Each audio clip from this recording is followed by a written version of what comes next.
Et à 2 semaines du choix du prochain chef du NPD, nous poursuivons notre série sur les différents candidats. Cette semaine, Brian Topp, s'il est moins connu du public québécois que son rival Thomas Mulcair, sa réputation dans les rangs néo-démocrates n'est plus à faire.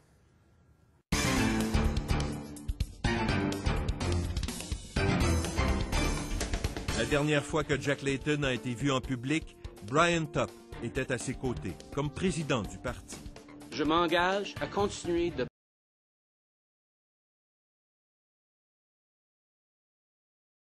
bâtir notre parti sur les fondations solides mises en place par Jack Layton.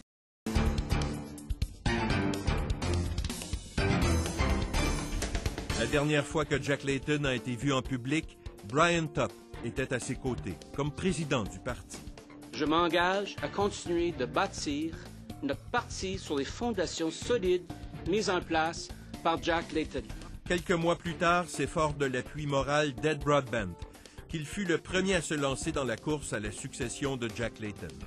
Né à Saint-Lambert, Brian Topp a grandi au Québec. Militant et stratège néo-démocrate de longue date, il a œuvré comme chef de cabinet adjoint du premier ministre de la Saskatchewan, Roy Romano. Fort de nombreux appuis auprès de l'establishment du parti, il prône une hausse des impôts des entreprises et des Canadiens les plus riches. S'il a plaidé pour une course positive, Pourquoi veux-tu adopter un agenda qui a mené tous ces partis à la défaite? il n'hésite plus à dénoncer la modernisation du NPD que propose son principal rival, Thomas Mulcair. Alors, je rejoins donc Brian Topp, candidat à la direction du NPD à Toronto. Monsieur Topp, bonjour. Bonjour.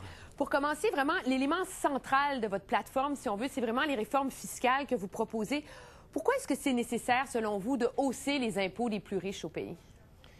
J'ai parlé de trois choses. J'ai parlé de fiscalité qui est plus juste, j'ai parlé de l'action sur le changement climatique et j'ai parlé de l'égalité. Et si on veut faire les deux choses, le changement climatique et on veut travailler sur l'égalité, il faut s'adresser à cette question de fiscalité. Parce que les conservateurs ont cassé le gouvernement et il faut le refaire si on veut faire des autres choses. Mais augmenter quand même les impôts des Canadiens qui gagnent 250 000 et plus, hausser surtout les impôts des entreprises que les conservateurs ont baissés. Est-ce que c'est vraiment ça qui va permettre, si on veut, d'élargir les appuis du NPD? Parce que dans l'ère d'aujourd'hui où tout est aux baisses d'impôts, ce ne sera pas nécessairement populaire auprès de l'électorat.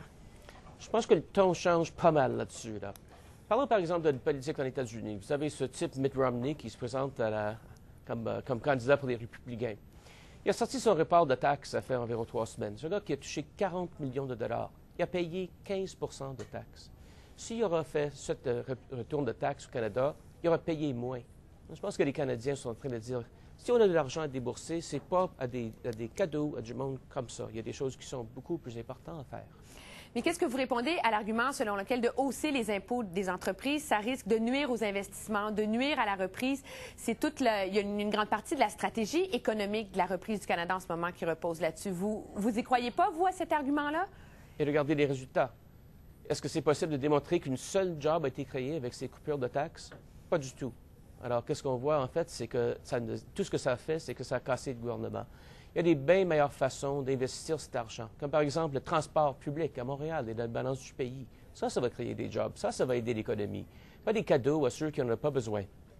Vous avez dit lors du débat de Montréal dimanche que peu importe l'issue du vote le 24 mars prochain, le portrait du NPD, son avenir va changer. C'est quoi le grand choc des idées, d'après vous, dans cette course-là? Comment on la définirait?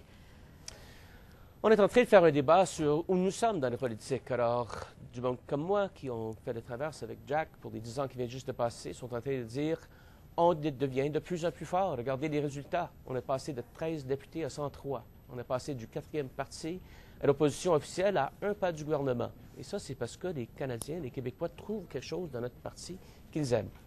Et après ça, il y a un argument qui vient de mon collègue Tom Mulcair et de certains autres qui dit le NPD, c'est le seul parti qui ne s'est pas réformé dans les 10 ans de passé. D'une certaine façon, c'est une critique du leadership de Jack Layton. Ça, je ne suis pas d'accord qu'on ne s'est pas réformé. Le NPD est en train de se réformer. Le NPD est prêt pour être au gouvernement du Canada. Et ce qu'on a besoin de faire, c'est finir la job. Mais quand on écoute le discours de M. Mulcair, entre autres, parce que c'est lui qui incarne d'une certaine façon cette vision opposée, Ce qu'il dit, c'est pas qu'il faut plutôt élargir les appuis, donc moderniser les aspects du discours qui sont rébarbatifs à tous ces gens qui, pour l'instant, veulent pas voter pour le NPD. M. Layton a déjà modernisé ce parti-là. Est-ce que l'idée, c'est pas tout simplement d'aller plus loin? Je crains que l'idée, c'est de suivre le modèle de Tony Blair en Angleterre. Et qu'est-ce qu'on a vu dans l'histoire des partis sociodémocratiques dans le monde, c'est que tous les partis qui sont adoptés ce formulaire-là ont été défaits. S'il y a 2 partis libéraux devant les citoyens une prochaine élection, je crains que les voteurs vont voter pour le vrai Parti libéral. Alors, on est d'une certaine façon condamnés à être nous-mêmes. On a besoin de gagner en étant des sociodémocrates, des néo-démocrates. Et si on le fait, regardez les résultats. On devient de plus en plus fort. 132 millions de Canadiens et de Québécois se sont joints à notre parti. Ce n'est pas un signe que c'est le temps d'abandonner nos principes. Quand on parle de M. Mulcair, aussi, vous êtes de ceux qui ont dit qu'il n'y a peut-être pas assez de racines au parti, que ça ne fait pas assez longtemps qu'il est là pour vraiment le comprendre. Est-ce que c'est juste comme critique? Est-ce qu'il y a un nombre d'années minimum pour pouvoir prétendre diriger ce parti-là? Tom a été un collègue dans la construction de notre parti. Il était un de nos porte-parole au Québec. Il a joué un bon rôle et il va continuer à jouer un bon rôle. Tout ce que je suis en train de dire, c'est que la voie qu'il propose, c'est une mauvaise voie, une mauvaise stratégie. Et que ça démontre, selon moi, qu'il a besoin de passer un peu plus de temps dans notre parti avant d'être notre chef. Mais précisément comme politique, qu'est-ce qu'il y a qui est trop centriste, trop libéral, si vous voulez, dans les politiques qu'il propose? Alors, on commence avec cette idée que nous sommes le parti qui ne s'est pas réformé dans les 10 dernières années. Ça, c'est pas vrai. Et après ça, on est en train de faire un débat sur exactement les questions que vous me posez, ces questions de fiscalité. Je pense que si on est un sociodémocrate, on ne donne pas des cadeaux comme ça aux riches. Tom n'est pas d'accord. On a fait un débat, on est, je pense, plus d'accord sur cette question de changement climatique. Je n'ai pas vu jusqu'à maintenant que Tom a mis cette question d'égalité au centre de ses politiques. Alors, on a des différences dans les détails. Et on parle aussi d'un commentaire sur les 10 ans qui viennent juste de passer. Est-ce que c'est vrai que ce n'est pas renouvelé? C'est pas vrai. Vous êtes parti en Lyon, si on veut, dans cette course-là. Maintenant qu'on regarde les sommes que vous avez amassées depuis décembre, on a un peu l'impression que votre campagne s'est peut-être un peu essoufflée par rapport à certains de vos adversaires. Qu'est-ce qui vous fait croire que vous pouvez remonter la côte d'ici le 24 mars?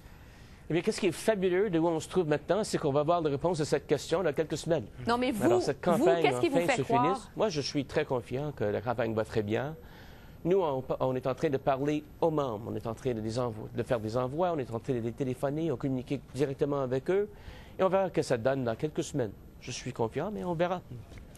Vous êtes engagé à vous présenter au Québec, parce qu'en ce moment, bien sûr, vous n'êtes pas député, vous n'avez pas de siège. Vous allez attendre en 2015 ou vous allez demander à un député de céder sa place? Si je suis élu chef, j'ai l'intention d'entrer dans la Chambre très vite. Donc, ça veut dire que vous allez demander à un de vos propres députés de se tasser pour vous, parce que des sièges de libre au Québec, il n'y en a pas en ce moment. Vous êtes à l'aise avec ça? On parlera des détails. Si je suis élu chef, on parlera des détails très vite. Très bien. Merci beaucoup, M. Top. Merci beaucoup.